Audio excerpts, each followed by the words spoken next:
جانور ذبح کرنے کا صحیح طریقہ، جانور ذبح کرنے کا صحیح طریقہ کیا ہے؟ دعا بھی بتا دیں حافظ عاصم دہلی سے۔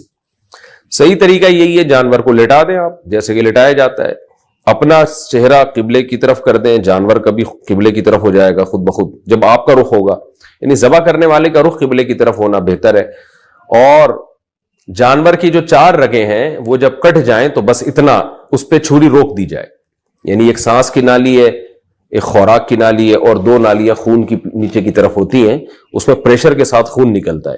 تو وہ جب کٹ گئی نالیاں تو بس اس کی یہ جو کاٹتے چلے جاتے ہیں نا، اور پھر اندر چھرا بھی مارتے ہیں گردن حرام مغز تک، یہ مکروہ ناپسندیدہ ناجائز عمل ہے۔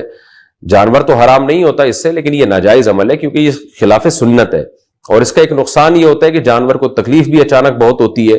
دوسرا یہ ہوتا ہے کہ جانور جلدی ٹھنڈا ہو جاتا ہے، اس سے اس کا بلڈ صحیح طرح سے نکلتا نہیں ہے گوشت سے، یعنی گوشت جو ہے وہ صاف نہیں ہوتا صحیح طرح سے، جو ذبح کی ایک حکمت ہے۔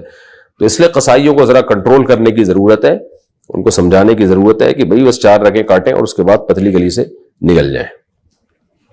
اور دعا پڑھنی چاہیے بسم اللہ اللہ اکبر، یہ تو ذبح کرتے وقت۔ ذبح سے پہلے دعا ہے انی وجہت وجہی للذی فطر السماوات والارض حنیفا وما انا من المشرکین۔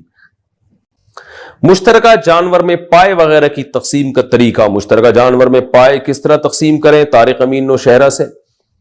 پائے دیکھیں، ہر آدمی پائے میں دلچسپی نہیں لیتا، تو جس کو پائے چاہیے اس کو پائے دے دیں، جس کو پائے نہیں چاہیے تو اس کو نہیں دیں، اور اگر سبھی کو پائے چاہیے تو قرآن اندازی کر لیں، جس کے جو پائے یعنی جس کا نام قرآن اندازی میں آ جائے، جو پائے اس کو دے دیں، جو پائے نہ پائے اس کو نہ دیں پائے، اور اس کو پائے کے بدلے کچھ اور دے دیں۔ تو امید ہے انسان کا بچہ ہوگا تو سمجھ جائے گا، تو نہیں سمجھے گا تو پھر اس کو بولیں کہ اسی پائے سے اس کو جو ہے نا ٹھکائی لگائیں کہ اور 7 آدمی ہے تو 4 پائے ہم ڈیوائیڈ کیسے کریں، اس میں ظاہر قرآن اندازی ہی ہوگی، اس کے علاوہ تو اور کوئی طریقہ نہیں بنتا ہے۔ تو اس کو بولیں یار جس کا نام نہیں آ رہا نا پائے میں، اس کو بولیں کہ اس کے بدلے کچھ اور لے لو، کلیجی لے لو۔ لیکن یہ خوب اچھی طرح ذہن میں رکھیں کہ قربانی کے جانور کے 7 حصوں میں 7 میں کلیجی ملا دینی چاہیے تھوڑی تھوڑی، یا پائے ملا دینے چاہیے 4 میں، 4 میں پائے 3 میں کلیجی ملا دیں، تاکہ وہ سود کے مسائل سے بچت لازم ہو۔ وہ میں اس پر کلپ اپلوڈ کرا چکا ہوں، میرا جو دوسرا چینل ہے مفتی طارق مسعود اسپیچز، اس پر میں تفصیل سے یہ بیان کر چکا ہوں کہ قربانی کے گوشت کو اندازے سے تقسیم کرنا یا کلیجی ملائے بغیر تقسیم کرنے میں سود کے مسائل کھڑے ہو سکتے ہیں، وہ ڈیٹیل میں وہاں آپ یہ کلپ سن سکتے ہیں۔ قربانی کی کھال کا کیا کریں، کس کو دیں؟ قربانی کے بعد چمڑے کے مصارف کیا ہیں؟ رحیم الدین متحدہ عرب امارات سے۔ دیکھیں، جس آدمی نے جانور قربان کیا ہے، جس کی گائے ہے، یا جو 7 آدمی شریک ہیں، ان میں سے کوئی بھی جانور کی کھال استعمال کر سکتا ہے اگر وہ استعمال میں لانا چاہے، یعنی اس کی جائے نماز بنا لے، اس کو سکھا کے کچھ بھی بنا لے، کوئی بھی چیز بنا کے استعمال کرے۔ لیکن اگر اس کھال کو بیچ دیا تو اس کی قیمت نہیں استعمال کی جا سکتی، اس قیمت کو پھر صدقہ کرنا پڑے گا۔ تو اسی وجہ سے چونکہ اب لوگ قربانی کی کھال ہمارے یہاں استعمال کرنے کا معمول نہیں ہے، لوگوں کو پتہ ہی نہیں کہ اس کا کریں کیا، تو لوگ پھر بیچ تو سکتے نہیں ہے شرعاً، بیچا تو قیمت صدقہ کرنی پڑے گی، تو اس لیے پھر لوگ کیا کرتے ہیں، ڈائریکٹ کھال ہی صدقہ کر دیتے ہیں۔ تو اس لیے کھال بھی صدقہ کی جا سکتی ہے، کھال بیچ کے قیمت بھی صدقہ کی جا سکتی ہے، تو اور صدقہ اسی کو دیا جائے گا جو زکوٰۃ کا مستحق ہے۔ تو کھال کے مستحقین وہی ہوتے ہیں جو زکوٰۃ کے مستحقین ہیں۔ پھر وہ جس غریب کو آپ دیں وہ جو چاہے کرے اس کھال کے ساتھ، وہ بیچ کے پیسے کھا لے یا اس کھال کو استعمال کر لے، تو وہ اس کی مرضی ہے۔ قربانی میں ہاتھ بٹانے والوں کو بدلے میں گوشت دینا۔ قربانی کا جانور ذبح ہونے کے بعد بہت سے دوسرے لوگ گوشت کی تقسیم وغیرہ میں ساتھ دیتے ہیں، اور ساتھ دینے کی وجہ سے اس میں سے کچھ گوشت انہیں دیا جاتا ہے، کیا یہ دینا جائز ہوگا؟ عرش اعظم بہار سے۔ دیکھیے، قربانی کا گوشت بطور اجرت کے دینا جائز نہیں ہے، یہ پہلے مسئلہ سمجھیں۔ مثال کے طور پر آپ نے قصائی کو کہا جانور ذبح کرو، کھال اتارو، گوشت تقسیم کرو، یا کچھ لڑکوں کو آپ نے رکھا کہ بھئی گوشت ڈیوائیڈ کرنا ہے، اس ملازمت کے طور پہ رکھا، اور کمیشن میں آپ نے یہ طے کیا، اجرت میں آپ نے یہ طے کیا کہ ہم تمہیں اس گوشت میں سے کچھ حصہ دیں گے، تو یہ ناجائز ہے، یہ اجارہ بالکل غلط ہے۔ قربانی کا گوشت جس نے قربانی کی ہے اس کے لیے اس کو بیچنا یا اجرت کے طور پہ دینا جائز نہیں ہے، تو الگ سے اجرت اس کی طے کریں۔ اور ویسے کوئی خوشی میں گوشت کسی کو بھی کھلا سکتا ہے تو خدمت گزاروں کو بھی اس گوشت میں سے دیا جا سکتا ہے، وہ بالکل جائز عمل ہے. لیکن ہوتا یہ ہے، فقہا نے قاعدہ بیان کیا ہے، المعروف کالمشروط، جس چیز کا عرف ہو جائے نا تو وہ ایسے ہی ہے جیسے گویا پہلے سے شرط لگی ہوئی ہے. مثال کے طور پر ہمارے ہاں کراچی میں تو دیکھا ہے قصائی لوگ گوشت کا کچھ حصہ لازمی لے کے جاتے ہیں، یہ ایک عرف بن چکا ہے. تو جو چیز لازم ہو جائے نا وہ اجرت ہی کہلاتی ہے پھر، وہ کہ بھئی یہ تو اجرت کا گویا حصہ ہے. اس لیے ہم یہاں پر لوگوں کو یہ مسئلہ بتاتے ہیں کہ قصائی کو اس گوشت میں سے نہ دیں، کیونکہ اب یہ لازمی جز بن چکا ہے، یعنی گویا قصائی نے تو لازمی کچھ گوشت نکالنا ہے. تو اگر آپ کے ہاں بھی ایسا عرف بن چکا ہے کہ جو لوگ بھی محنت کریں گے ان کو لازمی اس میں سے حصہ دیا جاتا ہے گوشت، اگر نہ دیں تو وہ منہ بنائیں گے، تو وہ اسی لالچ میں آتے ہیں کہ ہمیں پیسے بھی ملیں گے اور الگ سے گوشت بھی ملے گا، تو وہ گوشت گویا اجرت کا حصہ بن چکا ہے. اس لیے ایسی کنڈیشن میں ان کو اس گوشت میں سے دینا اور ان کے لیے لینا بھی جائز نہیں اور ان کے لیے دینا بھی جائز نہیں ہے. اور اگر ایسا عرف نہ ہو تو بھائی گوشت ہے وہ تو کوئی بھی کسی کو بھی دیا جا سکتا ہے، تو ملازمین کو بھی دیا جا سکتا ہے.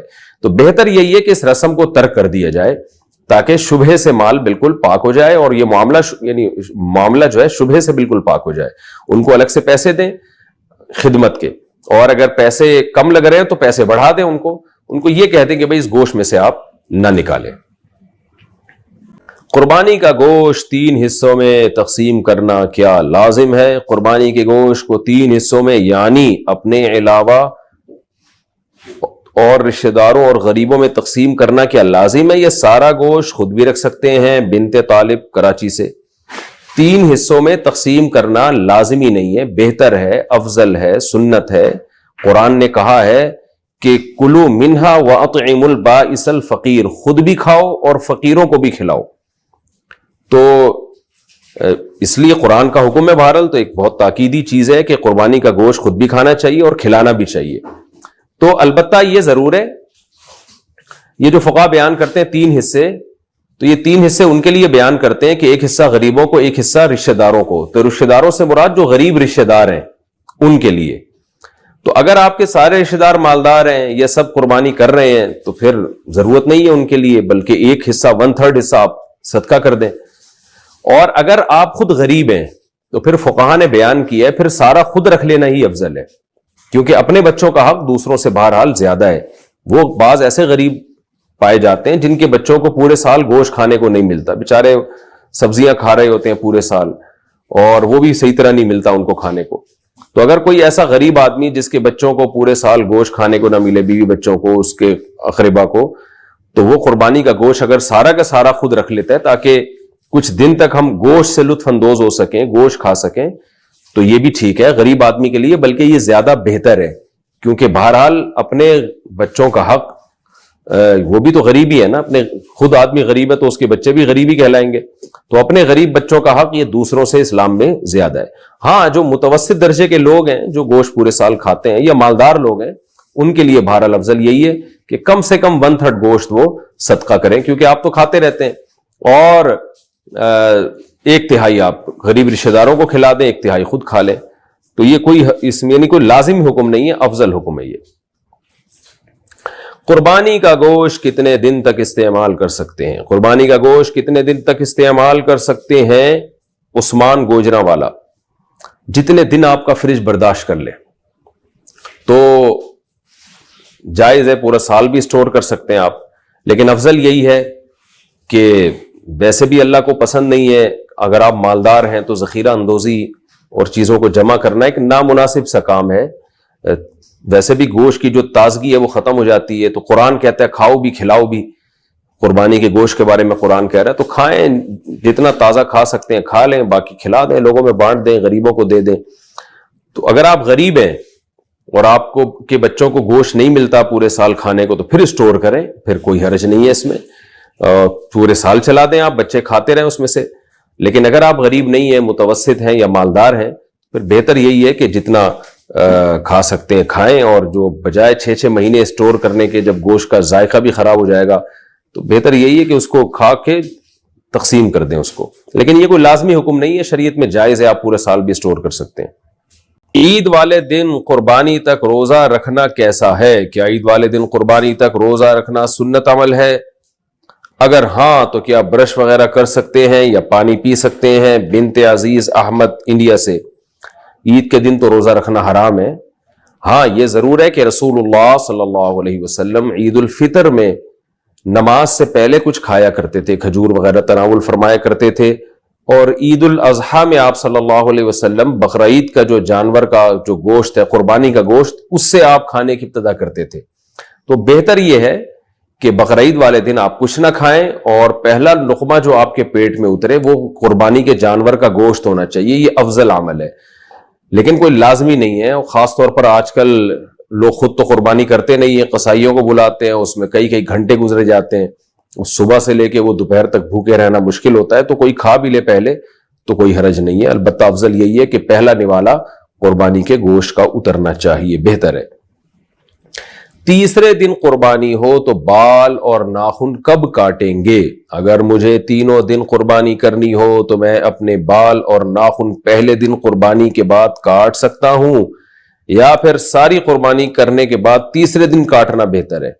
فقیہ الزماں دہلی سے, نام تو بڑا خاندانی رکھا ہوا, فقیہ الزماں. جناب فقیہ الزماں صاحب, اگر آپ نے تینوں دن دیکھیں, نبی صلی اللہ علیہ وسلم نے فرمایا جس نے قربانی کرنی ہو تو ذی الحجہ کا چاند نظر آنے کے بعد اسے چاہیے کہ وہ اپنے بال اور ناخن نہ کاٹے. یہ بہتر عمل ہے, سنت عمل ہے, لازم نہیں ہے. پہلی بات تو یہ, اور سنت بھی اس کے لیے جس کے بال اور ناخن بہت زیادہ بڑھ نہ چکے ہوں, اس کے لیے. بہت زیادہ ناخن اور بال بڑھ چکے ہیں پھر تو کاٹنا واجب ہے. تو اگر آپ نے چاند رات سے پہلے بال ناخن کاٹ لیے, بہت زیادہ نہیں بڑھے ہوئے, تو افضل یہی ہے کہ قربانی کر کے کاٹیں. تو جب آپ پہلی قربانی کر لیں گے تو اس کے بعد, کیونکہ حدیث کے جو الفاظ ہیں وہ یہی ہے کہ جو قربانی کرے تو پھر اس کے بعد, تو جب آپ پہلی قربانی کر لیں گے تو پھر یہ سنت پوری ہو جائے گی. تیسرے دن تک انتظار ضروری نہیں ہے اس کے لیے. شوہر بیوی کی طرف سے قربانی کرے تو گوشت کس کا ہوگا؟ اگر شوہر بیوی کی طرف سے قربانی کرے تو گوشت کس کی ملکیت ہوگا, شوہر کا یا بیوی کا؟ فرحین کراچی سے. بیوی اس کی مالک ہوگی, کیونکہ جب کسی کی طرف سے قربانی کی جاتی ہے تو اس میں اس کا وکیل بن کے کی جاتی ہے.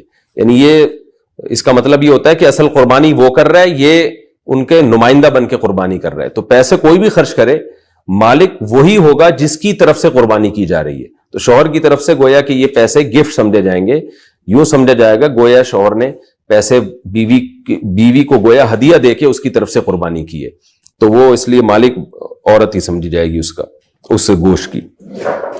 جانور کا سینگ ٹوٹ جائے تو قربانی کا حکم.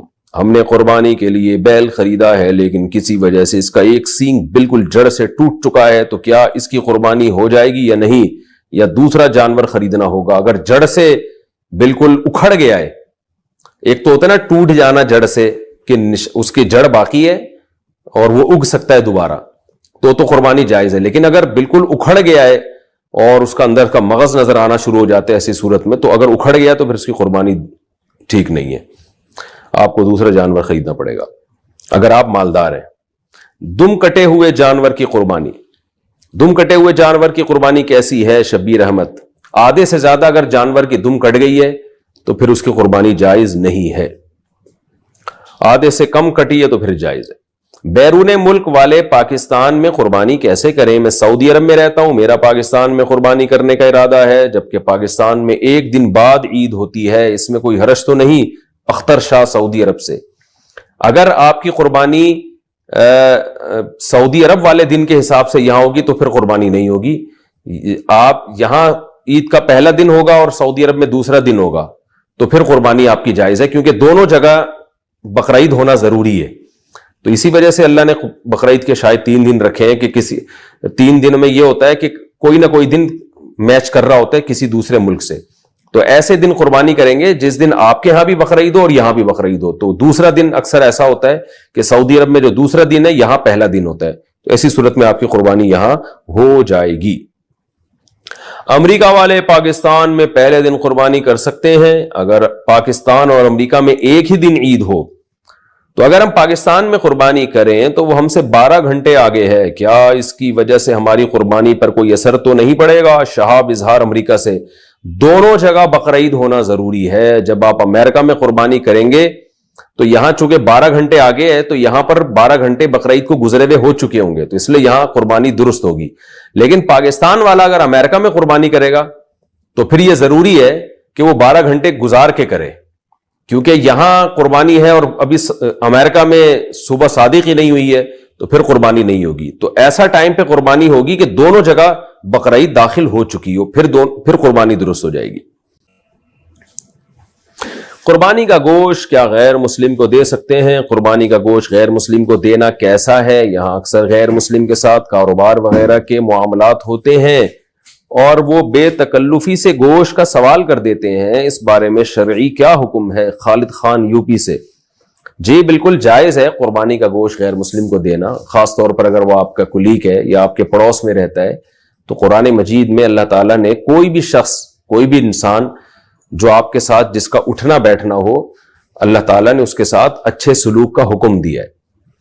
تو 5ویں پارے کی ابتدائی آیات ہیں جس میں اللہ تعالیٰ نے حکم دیا ہے وَاعْبُدُوا اللَّهَ 5ویں پارے کی ابتدائی آیات نہیں ہے، آیت کا ریفرنس مجھے یاد نہیں ہے، آیت یاد ہے وَاعْبُدُوا اللَّهَ وَلَا تُشْرِكُوا بِهِ شَيْئًا وَبِالْوَالِدَيْنِ إِحْسَانًا وَبِذِي الْقُرْبَى وَالْيَتَامَى وَالْمَسَاكِينِ وَالْجَارِ ذِي الْقُرْبَى وَالْجَارِ الْجُنُوبِ وَالصَّاحِبِ بِالْجَنبِ وَابْنِ السَّبِيلِ. اس میں ہر قسم کے پڑوسی کے اللہ نے حقوق بیان کیے. جو بھی تمہارے ساتھ اٹھتا بیٹھتا ہے، کلاس فیلو ہے، سفر میں تمہارا ساتھی ہے، یا تمہارے گھر کے دیوار کے ساتھ اس کی دیوار لگتی ہے، کوئی بھی شخص جس سے آپ کا کسی بھی قسم کا لنک ہے، تو اللہ نے فرمایا کہ اس کے ساتھ اچھا سلوک کرو. اچھے سلوک میں اس کو گفٹ دینا بھی داخل ہے. نبی صلی اللہ علیہ وسلم بعض یہودیوں کو بھی تحفے تحائف آپ نے دیے. قربانی کا گوشت بھی ایسا ہی ہے، آپ کی ملکیت ہے، جس کو چاہیں آپ دیں. اور خاص طور پر کوئی غیر مسلم اگر مانگ رہا ہو تو اس کو تو لازمی دینا چاہیے، کیونکہ پھر ایسی صورت میں نہ دینا یہ بد اخلاقی کے زمرے میں آتا ہے، اور پھر ایک اسلام کا امیج بھی اچھا نہیں جائے گا لوگوں کے سامنے. 9 ذی الحجہ کے روزے کی فضیلت. کیا یوم عرفہ کا روزہ رکھنا کسی حدیث سے ثابت ہے؟ نیز عرفہ کا ایک روزہ رکھنا سنت ہے یا 2؟ حبیب خان سعودی عرب سے. جی صحیح حدیث سے ثابت ہے عرفہ کا روزہ. آپ صلی اللہ علیہ وسلم نے فرمایا مجھے امید ہے کہ جو یوم عرفہ کا روزہ رکھے گا تو یہ ایک دن کا روزہ 1 سال پچھلے اور 1 سال اگلے گناہوں کا کفارہ بن جائے گا. تو علماء کہتے ہیں اس سے صغیرہ گناہ مراد ہوتے ہیں، کبیرہ مراد نہیں ہوتے. تو یہ بہت بڑی فضیلت ہے، اس لیے عرفہ کے روزے کا اہتمام کرنا چاہیے. عید کتنے دن ہوتی ہے؟ 1 دن یا 3 دن؟ عید الفطر اور عید الاضحیٰ ایک دن ہوتی ہے یا 3 دن؟ زوجہ منصور کڑک سے. کرک ہے یا پتہ نہیں کڑک ہے، کرک ہے میرا خیال ہے، KPK میں کرک. عید الفطر 1 دن کی ہوتی ہے اور عید الاضحیٰ میں جو قربانی کے دن ہے وہ 3 دن ہے. اس لحاظ سے ان 3 دنوں کو عید کا دن کہا جاتا ہے. تو ویسے تو اسپیسیفک 10 ذی الحجہ ہی عید کا دن ہے، لیکن قربانی کے دنوں کو ملا کے 3 دن عید کے کہے جاتے ہیں، کیونکہ 10، 11، 12 ان تینوں دن قربانی ہوتی ہے اور عید الفطر 1 دن کی ہوتی ہے. چوتھے دن قربانی کرنے کا حکم. کیا چوتھے دن قربانی کرنا صحیح ہے؟ کیا نبی کریم صلی اللہ علیہ وسلم نے چوتھے دن قربانی کی ہے؟ بنت عزیز احمد انڈیا سے. کسی صحیح حدیث سے ثابت نہیں ہے کہ آپ صلی اللہ علیہ وسلم نے چوتھے دن قربانی کی ہے یا چوتھے دن قربانی کا حکم دیا. کوئی صحیح حدیث اس بارے میں موجود نہیں ہے، اور اس کے برخلاف صحابہ کرام کے کثیر تعداد میں صحیح سند سے فتاوی موجود ہے، جن میں ہے کہ قربانی کے دن صرف 3 ہیں، 10، 11، 12. تو تواتر سے صحابہ کرام سے یہ بات ثابت ہے، اس لیے چوتھے دن اگر کوئی قربانی کرے گا تو اس کی قربانی نہیں ہوگی. بقرعید کی رات کیا عبادت کی فضیلت ہے؟ کیا ذی الحجہ کی رات کی عبادت کی فضیلت ثابت ہے؟ تنویر خان. بہت سے علماء عیدین کی راتوں کی عبادت کے فضیلت کے قائل ہیں. امام غزالی رحمہ اللہ تعالیٰ نے اس پہ بہت ترغیب دی ہے اور بہت ساری احادیث لے کر آئے ہیں، لیکن جتنی بھی اس بارے میں احادیث ہیں وہ سند کے لحاظ سے بہت سے تو موضوع من گھڑت ہیں اور بہت سے انتہائی ضعیف ہیں. اس لیے علماء کی اس بارے میں 2 رائے ہیں. بعض کہتے ہیں کہ اتنی ضعیف روایتیں جب کثرت سے جمع ہو جائیں تو فضائل میں ان کو قبول کیا جاتا ہے، لیکن بعض علماء کہتے ہیں کہ یہ چونکہ وہ شریعت کے مزاج کے خلاف ہے. جیسے رمضان میں رمضان کی راتیں دن کے تابع ہیں، تو دن میں روزہ ہے تو رات میں عبادت ہے، تو عید کی رات بھی عید کے دن کے تابع ہوگی نا.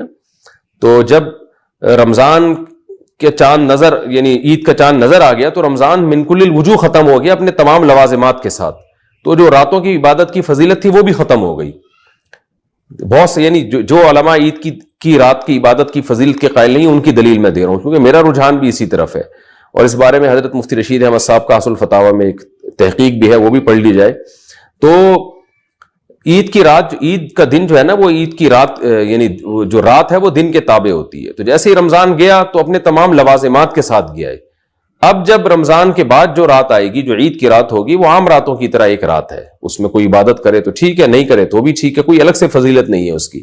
تو اسی طرح بقرعید کی رات بھی ایسے ہی ہے کہ اس کی الگ سے کوئی فضیلت پر صحیح حدیث بہرحال موجود نہیں، اور اس کی فضیلت کا قائل ہونا یہ قیاس کے بھی بہرحال خلاف ہے. ویسے بھی آپ رات کو اگر عبادت کریں گے تو دن میں جو عید میں تو حکام تو دن کی یعنی ابتدائے دن سے شروع ہو جاتے ہیں شریعت کے حکام. تو رات کو اگر آپ زیادہ لمبی عبادت کرتے ہیں، اس کی فضیلت اگر ہو، تو پھر عید کو آپ سیلیبریٹ کیسے کریں گے؟ اسلام میں جو جتنے بھی تہوار ہیں وہ تو دن کی روشنی میں ہوتے ہیں، اعلیٰ صبح ہوتے ہیں وہ تو صبح صبح آپ قربانی بھی کرنی ہے، نماز بھی پڑھنی ہے، پھر اس قربانی کا گوشت کھانا بھی ہے، کھلانا بھی ہے.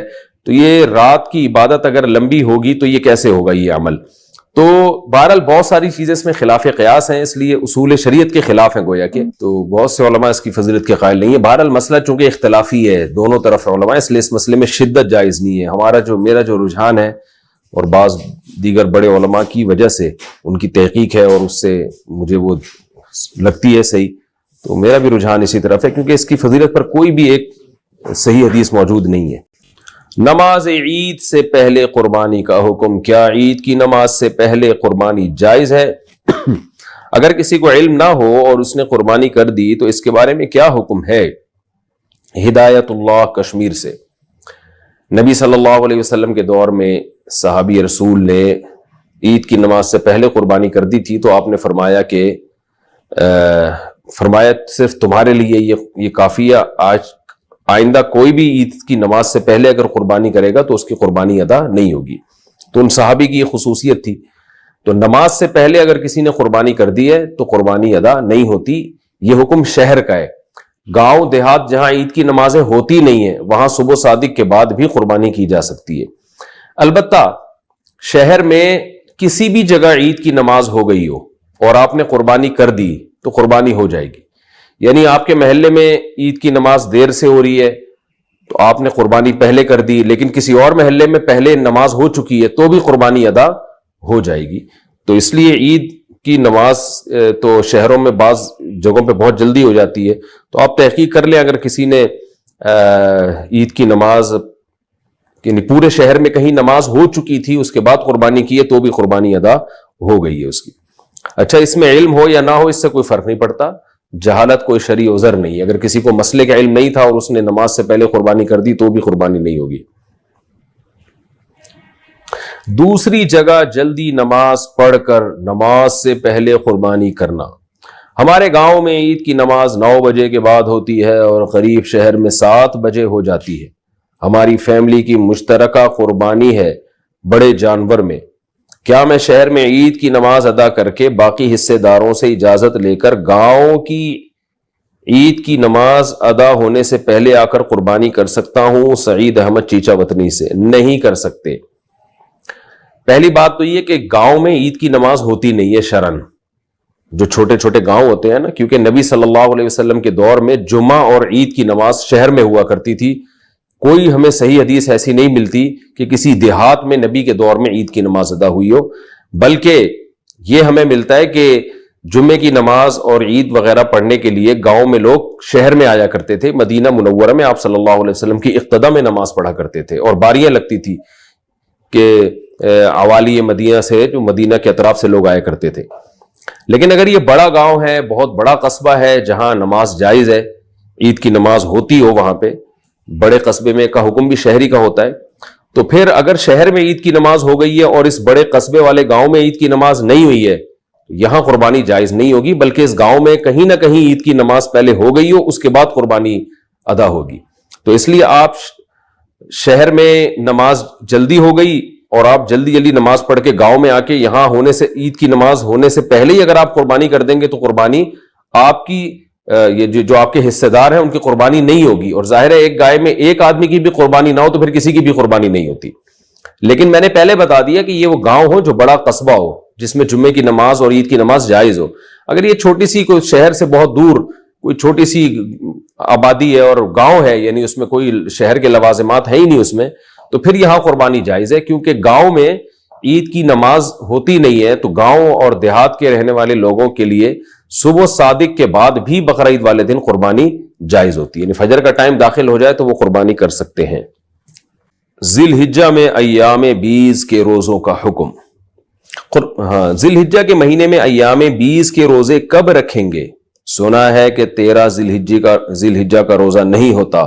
مریم خان: جی ہاں، ذی الحجہ میں آپ ایام 20 کے روزے 14، 15، 16 کو رکھ لیں، کیونکہ 10، 11، 12، 13 یہ 4 دن کے روزے اسلام میں حرام ہے۔ عید الفطر کا روزہ بھی حرام، اور بقرعید کے 3 دن کا، اور 3 دن کے بعد جو ایک چوتھا دن 13 ذی الحجہ کا، وہ روزہ بھی حرام ہے اسلام میں۔ تو اس لیے ذی الحجہ میں کسی نے ایام 20 کے روزے رکھنے ہو تو 14، 15 اور 16 کے رکھے ہو۔ تکبیرات تشریق کس پر واجب ہیں؟ تکبیرات تشریق سب پر واجب ہیں یا صرف شہر والوں پر؟ اگر دیہات والے پڑھنے کا اہتمام کریں تو کیا یہ صحیح ہوگا؟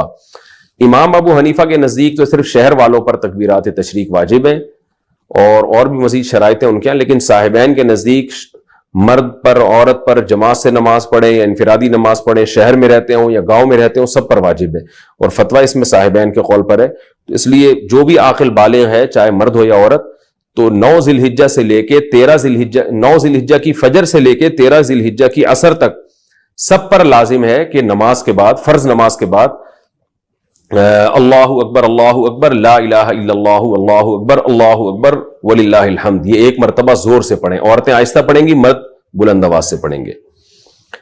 ایام والے عورت تکبیرات تشریق پڑھ سکتی ہے؟ کیا عید الاضحیٰ کے دنوں میں ایام والی عورت تکبیرات تشریق پڑھ سکتی ہے؟ ابو عمار سعودی عرب سے: نمازوں کے بعد جو تکبیرات پڑھی جاتی ہیں وہ تو ایام والی عورت اس لیے نہیں پڑھے گی کیونکہ وہ تو نماز ہی نہیں پڑھتی، کیونکہ فرض نماز کے تابع ہیں یہ تکبیرات، لیکن جو ویسے ان ذی الحجہ کے ایام میں تکبیر کا حکم ہے کہ بار بار اللہ اکبر لا الہ الا اللہ اللہ پڑھنا چاہیے، تکبیرات پڑھنی چاہیے، تو وہ حائضہ عورتیں بھی اس میں داخل ہیں، وہ اس کا نمازوں سے تعلق نہیں ہے، تو وہ سب پڑھیں، عورتیں بھی مرد۔